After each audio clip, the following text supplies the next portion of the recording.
If you're watching this, then you're likely to be a hardcore fan freak like me. Some people prefer to listen to content, but while I like to do that, I also like searchable content. So what I've done is I've been creating my content as blog posts, but I'm also going to put them into video format so that if you prefer to listen to content or listen and look at a few visuals while you're listening to the content, you've got the choice. Hilariously, I thought that I would make about a 1 hour video for each half of an episode, and I made this one. And wait till you get to the end and find out how far through the episode I actually got. The first book of The Wheel of Time begins with a prologue that describes the final moment of Lews Therin Telamon, 3,000 years earlier. He's mad, Ishamael is taunting, then healing him. In his horror and grief at killing Ilyena and his family, he destroys himself. The result, of course, is Dragonmount.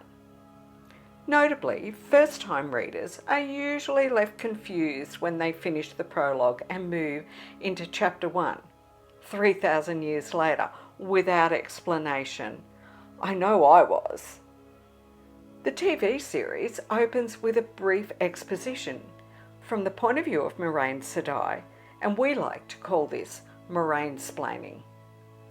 Moiraine holds a world map and explains the history of the breaking of the world. One of her unreliable statements is the belief that men could cage darkness itself. And I say that because this language is different to resealing the Dark One's prison. It sounds like they were going to create the prison or cage rather than fix the mess made by boring into it. After all, the Dark One was sealed away by the Creator, or caged.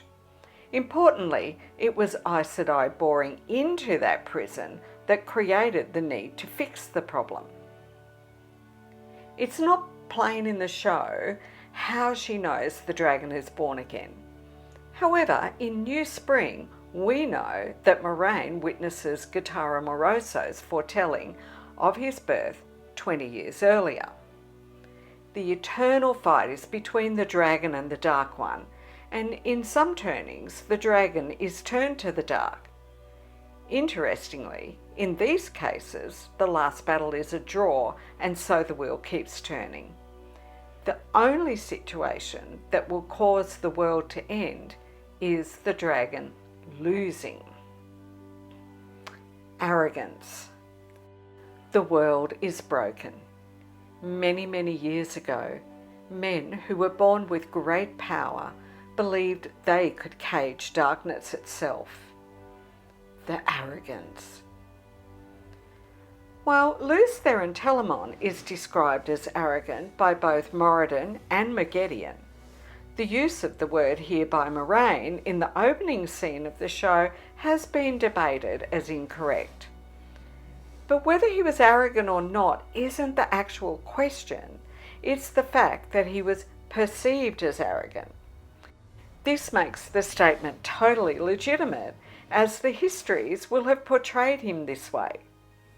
In Towers of Midnight, Rand tells Cadsuane that he, as LTT, became arrogant. I feel that Moiraine is in complete accordance with book canon for Moiraine to open the show with this line. Moiraine's exposition encompasses 3 themes: the decision to seal the bore, the breaking of the world that resulted, and the birth of the Dragon Reborn. This opening monologue is a paraphrasing of historical facts, prophecy, and foretelling. Her words come from several places in the books, including prophecy quotes at the end of the first prologue. Aleth Nintaran Alta Camora, the breaking of the world, or the unknown, the fourth age. Caral Diriana Tecalamon, the cycle of the dragon, or the unknown, the fourth age. Please excuse any of my terrible renditions of the old tongue. Undoubtedly, nothing said here is not found in the books. However, some wording and combination of these themes may be a shortcut to the heart of the story. This suits the TV series medium perfectly. That vile red chase. We're thrown directly into the conflicts of this world through a dramatic chase scene. There's a lot packed into this scene, and the more times I've watched this or listened to other fans discuss aspects of it, the more I see here. Now, while it's not an opening scene of any kind in the Eye of the World, it is discussed in Chapter 12. So it is an early concept of importance in the books.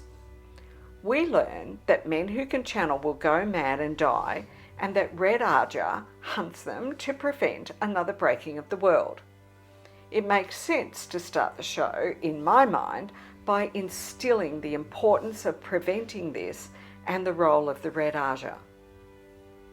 It wasn't until I started looking for frames to use in these ramblings that I realised that these are the first structures we see that are deceptive. You'll see more of these images if you go to my blog post and have a look in the blog post. Do observe closely as you're watching the show, because you can see that some of the rock faces are not natural, and there appears to be windows and door-like structures in some of the surfaces. And rather than natural structures, it's obvious when you look closely that these are ancient structures from the Age of Legends. We see more only 2 scenes along in the timeline, and I know that everybody saw them over there.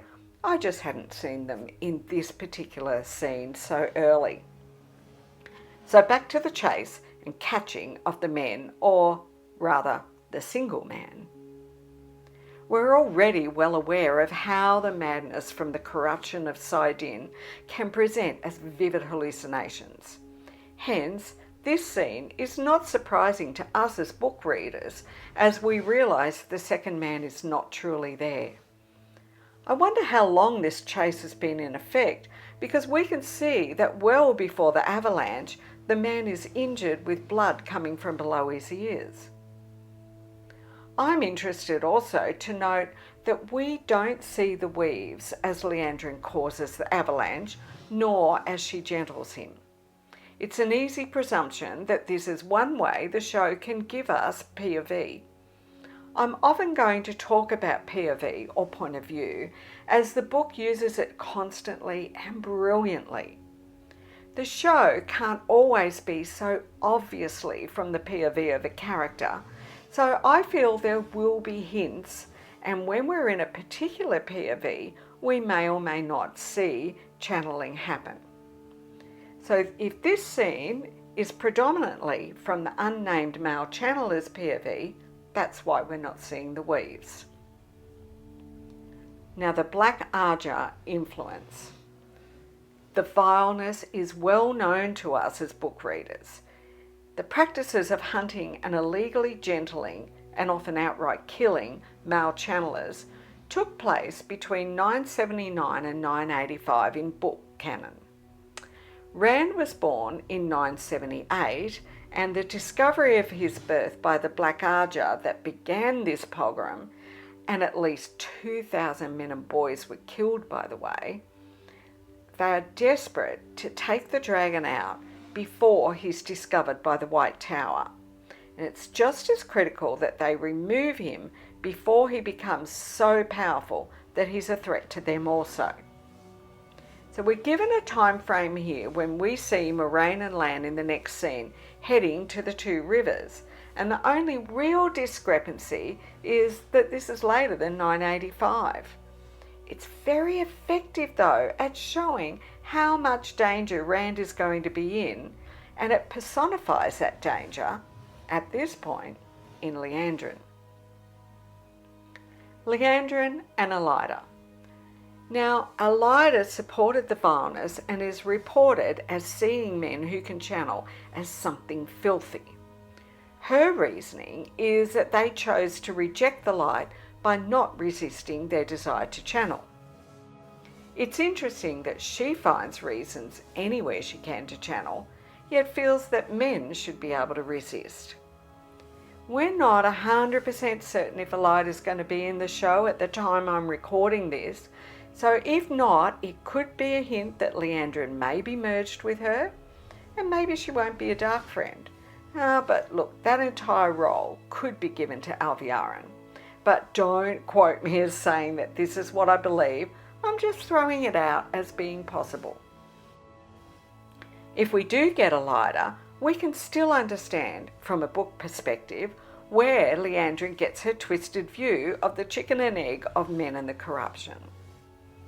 Regardless, I will fall back on this quote from The Shadow Rising. Liandrin is talking about the domination band in Tanchico. Amiko is reporting this conversation she overheard to Egwene, and Liandrin is reported as saying that if they can get hold of that dangerous item in Tanchico, when we find it, his filthy ability will bind him for us. I'm most interested there in her use of the word filthy, at this point not the domination band, and the link that we can draw to both Book Liandrin and Elida.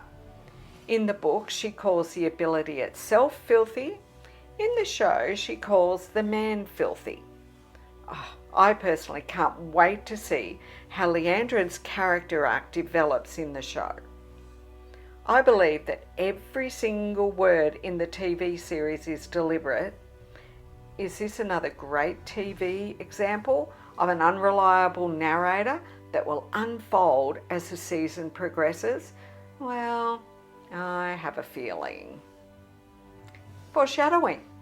Finally, we receive a beautiful foreshadowing of the horror of the madness Rand will encounter. This may mirror the way we see him interact with Luz Theron Telamon in future seasons.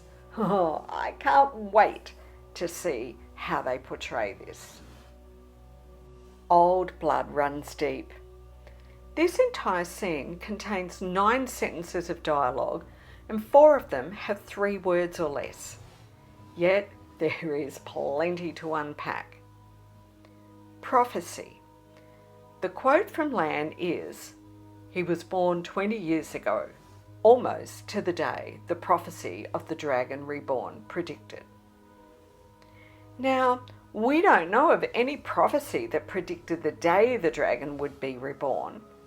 We do, however, know of the foretelling on the day he was born, and I'm not sure if that line is alluding to foretelling, but they called it prophecy. Or am I splitting hairs too much? Or is this another unreliable narrator that Lan misunderstands that Moraine witnessed a foretelling rather than read this in a prophecy? ta'veren.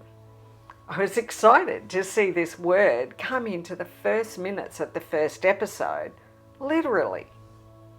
As the episodes unfold, we don't really see the term explained well, even to the astute watcher. What's most interesting, perhaps, is that we find out immediately that Moraine hears rumours and there are 4 ta'veren. Now, Moraine is known to have an extensive network of eyes and ears. One of the ways she often hears news and rumours is through innkeepers that know her, or Elise perhaps. While she searches physically with Lan, she has people everywhere gathering anything that might be of interest. She catalogues all that she hears, and this information guides each next step of her search. Now, those eyes and ears might not have said to her, "There are ta'veren," but they might have heard of things that Moraine can put together, suggesting that they're ta'veren. Old blood. So fascinating to hear this said so early in the show too. It's said in reference to the fact that a single place could have 4 ta'veren at one time. We also know that later, It's discovered that a much higher than usual percentage of people there have the ability to channel. The old blood is not so much a memory of past lives, but a collective hereditary memory. This is apparent in many of the people of the Two Rivers, apart from an ability to touch the source. In the Great Hunt, many people felt as though they had defended themselves similarly. It would appear that these old blood memories are particularly triggered by stress or at a critical juncture. Moiraine's statement here, so early in the show, is foreshadowing so much that we know is to come. I couldn't be happier. Her last statement on this is, let's hope it's prepared them for what's coming. I would respond, not only did it prepare them, it created the perfect place for the Dragon Reborn to be raised. Additionally, it provided him with the exact people he needed to accomplish all that the pattern required. And so yes, I'm saying here, the pattern did all of that. Saddlebags. Lastly, just look at the detail that has gone into creating the costumes and props in this show. If you look at the blog, I have a wonderful photo here of Moiraine climbing onto Aldib and the saddlebags on both the horses. Each is handcrafted, and the way they're fastened shows that there are actual supplies inside that are not uniformly sized.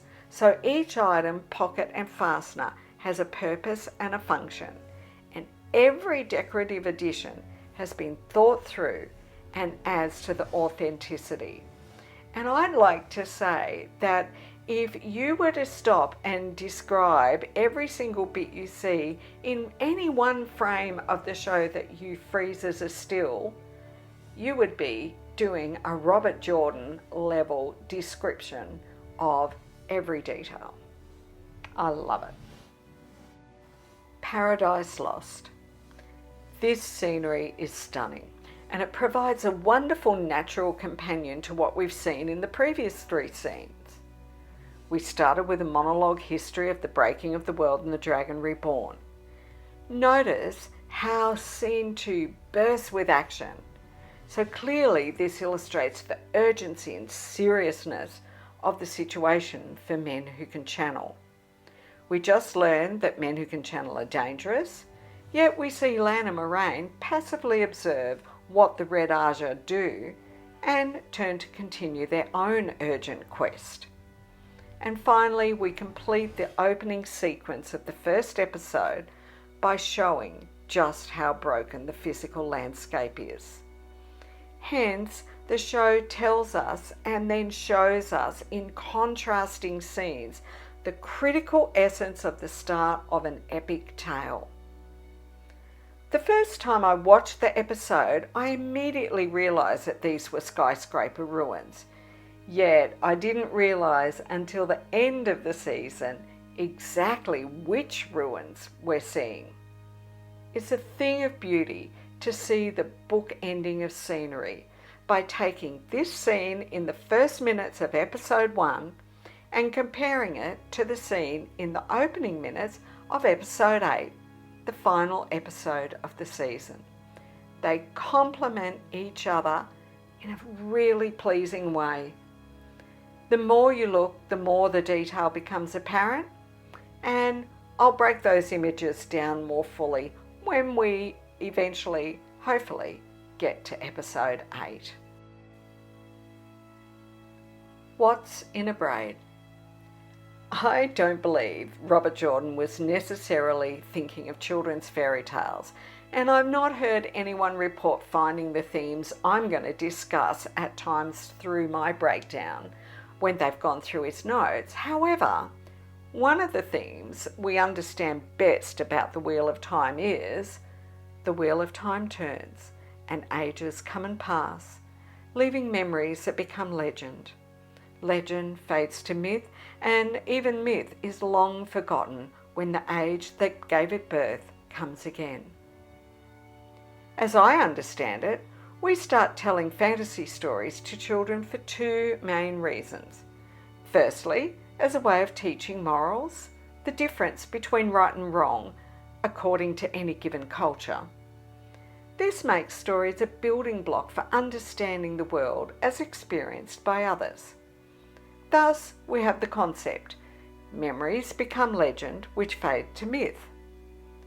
Secondly, they're a foundation for children to comprehend more complex stories as they mature.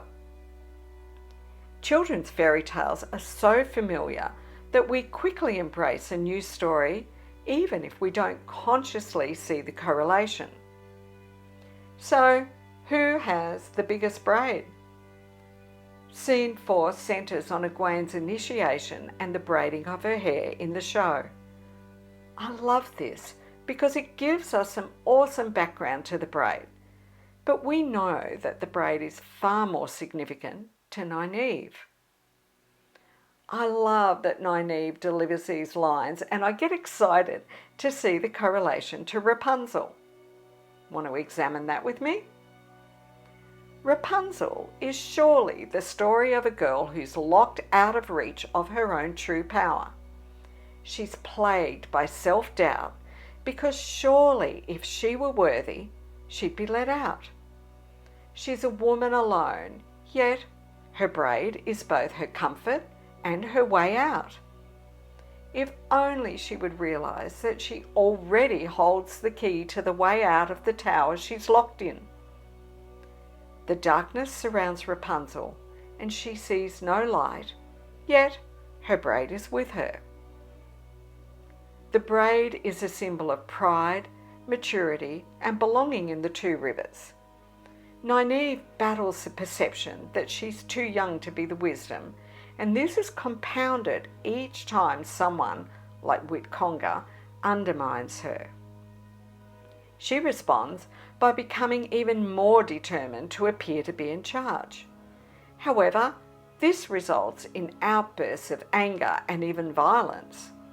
Nynaeve desperately needs to find the key to escaping this prison. How about the comparison in how Rapunzel is held captive in a tower? Nynaeve sees the White Tower as a kind of prison that would take Egwene from her and limit or imprison anyone it can ensnare. Okay, I enjoyed that anyway. So, braid or lake? There's no doubt that Nynaeve's character is truly based on the Lady of the Lake, and I'm not disputing this. I'm simply saying that our myths and legends are first taught with other simpler stories to young children. Mallory's Nynaeve fits perfectly. Mia means lake. Her name's perfect, isn't it? Yet, she has the braid and originally was going to be the one to trap Moraine between life and death. This correlates to some Arthurian stories where she traps Merlin inside a glass tower. Yet in another variation on this story, Merlin is trapped in a magical cave. Double the fun yet again. In the astounding style of Robert Jordan, it seems that we can dig endlessly and find layer upon layer of myth and legend. Each telling simply adds more layers and creates a truly astounding and beautiful tapestry. Egwene's initiation. In the book, of course, Egwene's hair is braided off screen. She shows Rand and says she'll be busy the next morning, and Rand suddenly understands that she'll be dancing around the pole, signifying that she's now of marriageable age. In the show, her hair is braided on screen, and this scene effectively shows us aspects of the Two Rivers culture that took many pages to describe and explain in print. Once the braiding's done, she's thrown from a cliff, and this is her initiation into the women's circle. Now, it's not clear if every woman is brought into the circle. The braid has important cultural and symbolic significance. In the book, Rand is very aware of that significance, while in Egwene exists that being of an age is not a guarantee it will happen. While we see the differences here between book and show, the common factors are still obvious and important. Future Egwene no longer braids her hair, symbolising that she will not be bound by the strictures others place on her. In the context of Rapunzel, could she be stating that she will not be locked out of the reach of her powers? Eamon's Field in the book was a very sheltered village, quite separate from the world. Another moral symbolised by the Rapunzel story is that children will grow up and make their own decisions, no matter how much parents may try to shelter them from the world. This is one of the ways I relate to Rapunzel. I was very sheltered as a child and was astounded to discover how amazing the world outside that tower I was in can actually be. Over the cliff. The cliff symbolises something you're afraid of or that you need to overcome, and it can also symbolise death. Egwene has no idea that she can learn to channel when this ceremony begins. This scene serves not only as a depiction of a ceremony from the books, but to show us how women use the one power. Be strong. Nynaeve gives Egwene two wonderful pieces of advice which serve to tell us critical aspects of channeling. The first is to be strong. What marvellous foreshadowing is this? We know that Rand constantly tries to make himself hard, mistaking that for strength. Cadsuane and close friends like Egwene knew that he needed to feel his emotions in order to be strong. Trust the river. The second advice is to trust the river. All the training she'll receive, picturing a rosebud opening, will never make as much sense as watching her in the river. At first, she's struggling. Her feet are below her and she's being tossed about. The cut on her arm is evidence of the sharp rocks being an actual danger. Egwene pulls herself together and points her feet downstream, relaxes her body and floats. You can see she's using very little energy now and the physical danger is significantly reduced. Together, we learn many things with her about surrendering to Sedai. I love the way the show chose to show us this and the way it's backed up with the rosebud in the origin stories. We also see a person in the water there to reinforce that this is all part of the same lesson. When she emerges from the river, she has come through a true initiation. She has faced death and she's learned to surrender in order to control. Foreshadowing. Oh, what delicious foreshadowing is it to have Nynaeve telling Egwene to trust the river. I'm thinking, of course, of the Mashiara scene in The Crown of Swords, when Megidion balefires Nynaeve's boat and she's trapped underwater and has to let go and trust. Will she have flashbacks of this ceremony when that happens? I love the words, be strong, trust the river. Makes a girl want to squeal, really anticipating how this will come back around. Quarry Road differences. In both the books and the show, Rand and Tam al'Thor walk from their farm to the village. They have Bella with them, pulling a cart of alcohol made from apples. The book references apple brandy and cider, while the show only references the brandy. No big deal.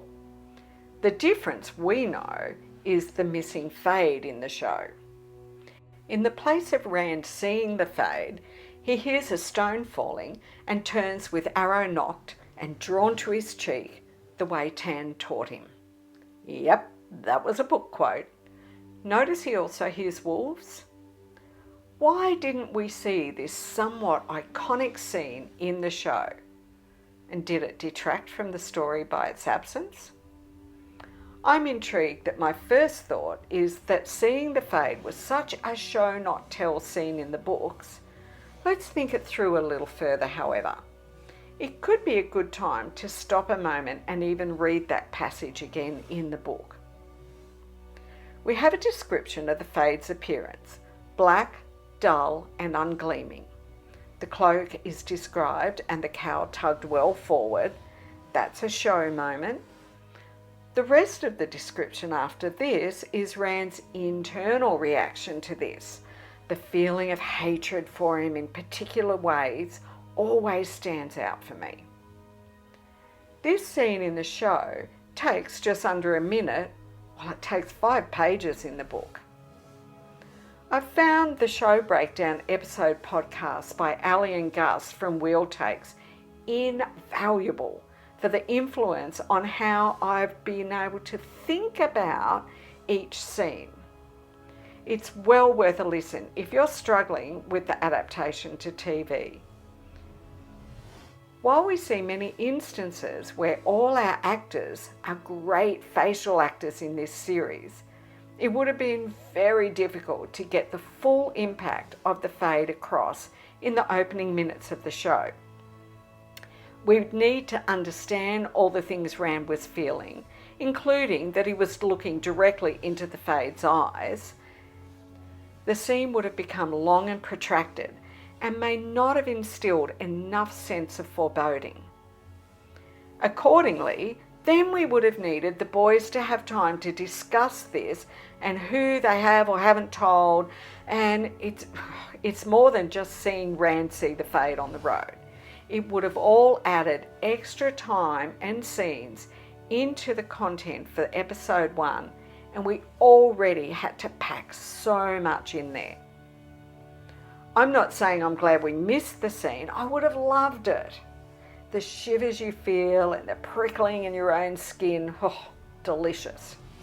However, what we did get is a little later in the episode, we see the Fade riding slowly into the middle of the village, and it's raining and all are either in or back in their homes, and there is something foreboding about the fact that no other characters see this.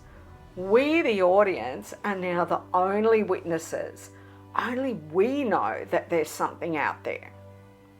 This allowed us to have the Quarry Road scene in less than a minute and a glimpse of the Fade that only lasts seconds, and we don't know yet what's going on, but we know something sinister is imminent. Our first show scene of Mat, Perrin and Rand is different in so many respects to the book version. I think it's a bit funny that when I watched for the first time, I didn't even consider that. I was so busy absorbing the rich beauty of the scenes for one thing, and for another, I feel that the storytelling was so engaging that I just felt like I was watching the characters that I know and love. So for an overview, I'll do a few posts about this particular scene in the blog because there is a lot to unpack. And I think that a comparative overview will help set the scene to start us off. So, book. Rand and Tam walk the Quarry Road to Eamon's Field together. They have their horse Bella pulling a cart loaded with apple brandy and apple cider. As they walk, they discuss the issues of encroaching wolves and the harsh winter. Tam makes some gently poking remarks about seeing Egwene. Rand sees the Fade, but it disappears before he can tell Tam. They continue to town. As they enter, Whitconga attempts to engage Tam in his complaints and Daze pulls him away. Bran greets Tam and Senbui has a wine. Meanwhile, Mat gets Rand's attention. He tries to get Rand to come and play a prank, but ends up helping unload the cart. They meet Moraine, and she gives them their coins. They also see Fane arrive, and as he's getting ready to tell them all news, finally they meet up with Perrin. Fane announces there's war in Gildan. This takes 45 pages in my paperback copy of the book. There's a great deal of detail and a swag of characters that we learn quite a lot about. But there's no way a TV show could even begin to do this. So in the show, Rand and Tam walk the Quarry Road to Eamon's Field together. They have their horse Bella pulling a cart loaded with at least apple brandy. As they walk, they discuss the issue of encroaching wolves. Tam makes some comments about Rand's history with Egwene. At the inn, Bran greets Tam and references the Coplands and the Congers. Mat, Perrin and Rand are at a table together. Mat doesn't seem to be having such good luck with dice, yet still he tries to engage others in playing with him. Perrin brings up the rumours of war in Gildan, and the Coplands are referenced again. Moraine and Fane have not yet arrived. This takes less than 4.5 minutes in the show. So what did we learn? In the book, we learned winter's bad, times are hard. Tam and Rand live alone on a farm outside the village. The three boys are the same age and have a close friendship. Mat is playing pranks and messing around. Rand is thinking about Egwene and what's to come. Perrin is concerned about what the tiding Fane brings could mean. In the show we learned, winter is bad and times are hard. Tam and Rand live alone on a farm outside the village. The three boys are the same age and have a close friendship. Mat is playing dice and messing around. Rand is thinking about Egwene and what's to come. Perrin is concerned about what the tidings outside the village could mean. Sounds to me like they hit all the beats. In coming scenes, we know that we will soon meet Moraine and Fane in the village. In coming episodes, we'll also meet Tom the Gleeman. First look at Mat. In the books, our first look at Mat is the prankster who's caught a badger. Here, our first look is Mat with dice in a cup, encouraging everyone to wager against him. He loses. Oh, isn't that gorgeous foreshadowing of the dice throws we're going to see? Mat has a cheeky grin and a come on, have a go attitude that we associate well with his character. He is very much Loki, even if his luck hasn't come in today. One of the big questions I have had to ponder myself is whether Mat stole that bracelet from Danya. We clearly see the bracelet on her wrist in this scene, and when Mat loses the dice toss, Rand and Perrin decline to play further, and we see him eye the bracelet. Mat heads over and engages Danya in conversation, and this is the last time we see it in her possession. I'm personally not certain that he's an outright thief. My theory, I just like this, is that he talked Danya into some bargain or taking some bet or chance. The result is that she loses the bracelet to him. I hope this is revealed in later seasons, as it does form an important basis for Mat's character. In episode 3, Mat comments to Dana that he needs to get home somehow, and he says he'll manage it whether he has to beg, borrow or steal. Dana recommends he does not consider stealing. And I keep thinking of this line too, as I believe it's tied to this scene. Beg, borrow or steal is a common real-world saying. I know I've said it a handful of times in my life without ever meaning I will actually steal or that I am a thief. Does this mean that Mat stole the bracelet? I don't know, but I don't believe so.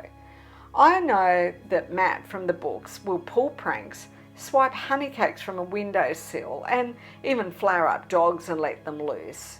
And I mean, stealing honeycakes, yeah, but that's a far cry from being a thief. Okay, I hear you yelling at me. He stole the dagger. Well, is that at all the same thing as stealing a bracelet from a pier in a very small village? I'm just not convinced. A first look at Perrin. In the books, our first look at Perrin is when Perrin is about to address the village. Rand and Mat are together and they meet up with Perrin in the crowd. He shouts, "I'd been thinking you were going to stay on the farm all through the whole festival." Instead, it's Mat that refers to Rand living out there when he can't get anyone to continue dice with him. He says, "Rand's pining over Egwene, cold in the mountains, only the sheep to keep him warm." Now, while it's not the same context, I think it's interesting to compare. Both give us an immediate vision of Rand being different to Mat and Perrin who live in town. Perrin in the books is intensely internal, right from the start, and it continues through his whole story arc. Watch this scene more closely and notice how Perrin sees everything going on with Mat and the dice, but he says little. Rand reaches out to Mat openly, but Perrin doesn't miss a thing. It's hard to tell how physically imposing Perrin is sitting at the table. In later scenes, we see him in his full glory. Watching this scene closely, I like how softly spoken Perrin is. He's part of everything happening, but he's taking everything in and thinking all the time. He's concerned about this war in Gildan. Perrin's always concerned for the welfare of those he loves. Egwene enters and the conversation halts as we focus on her. In the book, this news was brought by Perrin, and the boys all hear it together at the same time as the whole village. Mat scoffs at Perrin for believing Kelly Copland. How is that hilarious line? She would piss in your mouth and tell you it's raining. I've always heard it here in the Madlands as piss on your leg and tell you it's raining. It gave me a great moment of shrieking with laughter literally on my first watch. In the book, we had a more complex delivery of this news and the responses. We don't have time for this in the show. So I feel that the line Mat used was designed to grab our attention. The piss in your mouth line actually gave us the moment to stop and take notice. The scene of Fane telling about the war and the standard of the dragon being raised, it all causes alarm in the book. The council take charge and they take Fane inside the inn. It takes pages to tell us all of this information, instead of the lovely short delivery here.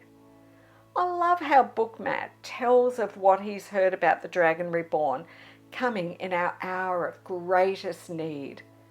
The response from Perrin? Sounds like Copland talk to me. What a fantastic way to give us all the important points, but turn things around a little as to who delivers which lines. Fane isn't even here yet, so we can't hear it from him. There's no time for him to give big announcements and introduce all the characters that we'd need for the book version.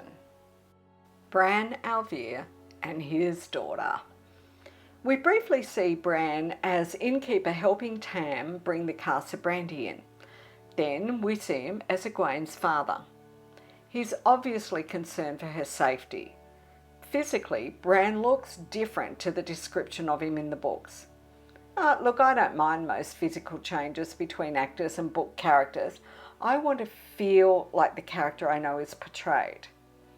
Bran gets very little time, and it's likely anyone new to the story may forget they even met him.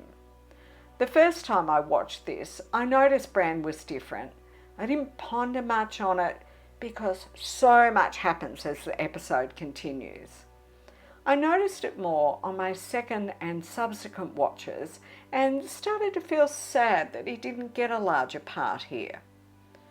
But once the season was over and I started to absorb and digest, I thought more on Bran's entire arc. I was surprised actually at how short his entry is in the What Wiki. In the Eye of the World, he has several scenes and is a strong and decisive mayor. We see him again in The Shadow Rising, and that's it. Changes in this adaptation. So as I began to ponder on the adaptation and how much time each episode and season has, it doesn't make sense to give Bran a lot of time. Yeah, look, I like him too, but think about it. People new to the show would think he's someone they need to get to know and remember if he had significant screen time. His narrative and role in the Eye of the World revolves around the arrival and shocking news from Pattern Fane. The whole village is shocked and he takes control of the situation. Now, this doesn't happen in the show, yet we know of the news because Perrin brings it up. However, we don't need Bran to be the stable authority figure here. What we do need is to understand the basics of the personality of our three boys and that there's a war in the world. We need to make haste and get out of the village in a single episode instead of a couple of 100 pages. Nynaeve is not here to tell Egwene she can't save Tam. In the books, this set up how serious the injury was and highlighted how amazing Aes Sedai healing is. Instead of that situation, we still got all of this because Moraine is injured. Nynaeve tries to heal her with herbs for some days. She's obviously worsening towards death, and we see Karenni heal Moraine. And okay, let's discuss all that when we get there. Where I was really going with that is we don't need the complex play between Tom, who isn't even here, and Bran before Moraine heals Tam. So as much as I feel huge affection towards Bran, I never realised until writing this just how small his part in the book series is. We achieved everything we needed to in the show by moving the when, where, and the who. Egwene is applauded. What a beautiful moment when Egwene enters the inn, her parents' own, and is applauded by everyone. Take a moment to stop and look at the expression on the faces in that scene. There's a still image of it on my blog. I just love how much detail we see, some insight into every character. Notice that we get a good look at her new braid too. This scene is completely off screen in the book. In fact, we don't even know she enters the inn this way and is applauded, but it feels like the way a Two Rivers folk would welcome a woman for the first time. In the books, Rand has completely forgotten that this Beltane will see Egwene old enough to wear a braid. She has a hood over her head when he first sees her, so he isn't even aware at the beginning of their conversation. He's too busy explaining himself to Nynaeve at first. The braiding of her hair seems to have been a quieter matter maybe than in the show, and Egwene lowers her hood to show Rand. However, we get a lot of exposition in the book about the braid, both before and after Rand sees it on Egwene. So this would have required a lot of scenes and telling. The braid is pretty much burned into our memories through the ceremony visuals. I don't know that it served any important plot point for Rand to have forgotten. I do still get a good laugh of his innocence when I read those opening scenes in the book. However, I think as book readers, we simply enjoy the delicious writing style that describes so much to us. Yet this visual shows us so much in a short time, and if we were to read this, it would take pages to describe all the rich detail.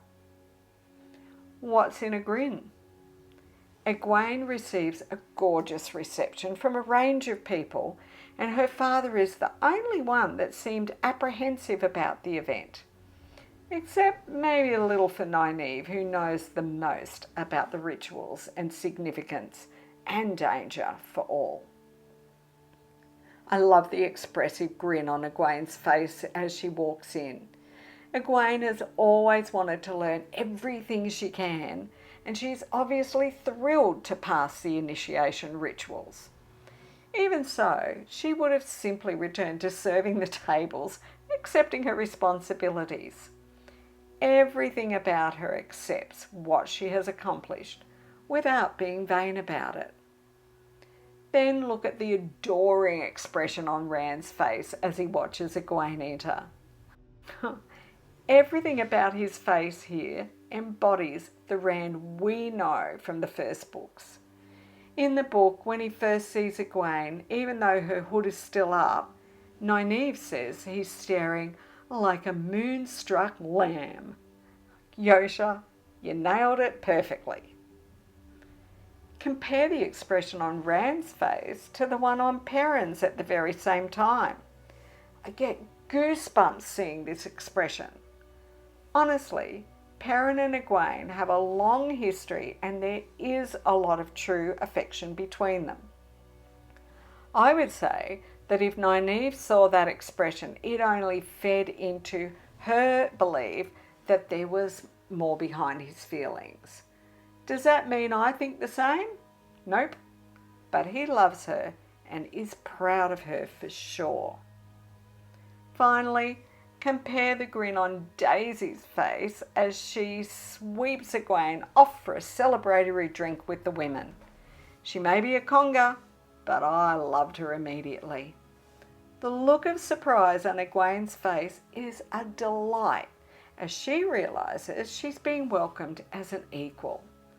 As the fifth daughter in a family, she's been used to being the youngest, the baby. Now she's a woman and has no idea how much is about to change. Rand and Perrin and women's business. I've broken this short intro to the next scene off as a scene alone, just because there's so much that I'm finding in every single moment in the show. Rand and Perrin have left the table and moved to stand beside a wall in the common room. They speak very quietly for a moment, and there are just 4 lines of dialogue. Perrin: how did the ceremony go today? Rand: I don't know actually, we haven't talked yet. Perrin: I'm sure she's just busy. Rand: yeah, I'm sure. Now, once again, this scene doesn't actually happen in the book. As I've already noted, in the book, Rand had completely forgotten that Beltane would mean Egwene will braid her hair. Also, Egwene doesn't make any public entrance, and I'm not thinking of that kind of minute difference in the order and the narrative. Instead, I'm looking here at what we learn about Rand, Perrin, and their relationship with Egwene. Firstly, Perrin does not expect to have heard about the ceremony directly, and there are 2 reasons for this. Firstly, he's married. We would not expect him to get a lot of time for a close relationship with Egwene. Even though the 3 lads are close, they still often don't talk for days or even weeks if Rand doesn't come to town. Secondly, Layla, who would have been his most reliable early source of information, did not attend. We don't know this yet, but we soon find that out. All I want to make note of here is that Perrin is obviously interested in what's happening with Egwene. We don't hear Perrin asking after Egwene in the early scenes of the book. Just look at the expression on their faces. I've put an image of that into the blog post. Both of these young men have their attention riveted on Egwene. I see Rand looking a little concerned as to the future of what this all means for them. But Perrin, oh, just look at his face. He is taking in every single detail. That's our Perrin. I actually can't believe that this narration that I've just done has gone for almost a full hour, and in the show we've covered the first 11 minutes. That's a bit insane. I hope that you're really waiting for lots more Wheel of Time content while we wait for season 2, because it would seem that I am way more verbose than even I realised. And yeah, there you go. The first 11 minutes of season 1, episode 1 of the Wheel of Time, as broken down in excruciating detail. And I absolutely bet that some of you listening are thinking, hang on, I saw more things in there too, because there is no way that what I'm doing is exhaustive. And isn't that one of the things that we love the absolute most about the world of Robert Jordan? That is the Wheel of Time. Thanks for watching and listening. This has really been a ridiculous amount of fun already.